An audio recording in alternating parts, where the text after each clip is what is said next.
चालताना जर पायाला अचानक ठेच लागली ना, तर आपण कधी दगडाला दोष देतो का हो? नाही. आपण स्वतःलाच सांगतो, की अरे माझं लक्ष नव्हतं, मीच नीट चालायला हवं होतं. मग विचार करा, आयुष्याच्या वाटेवर चालताना जेव्हा एखादी व्यक्ती किंवा परिस्थिती आपल्याला राग आणते, तेव्हा आपण समोरच्याला दोष का देतो? स्वामी सांगतात, रागावर नियंत्रण असायलाच हवं. समोरचा दगड तर तिथेच असणार, परिस्थिती तशीच राहणार, पण आपण कसं चालायचं हे आपल्या हातात आहे. राग हा दुसऱ्याने आपल्याला दिलेल्या त्रासामुळे येत नाही, तर आपण त्या परिस्थितीला कसा प्रतिसाद देतो यातून निर्माण होतो.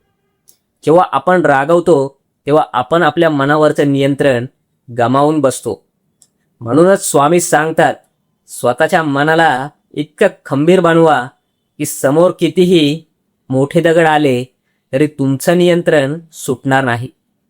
ठेच लागून रक्त काढण्यापेक्षा स्वतःची पावलं सांभाळून चालण्यातच खरी हुशारी आहे. लक्षात ठेवा, शांत मन ही स्वामींना समजून घेण्याची पहिली पायरी आहे. श्री स्वामी समर्थ.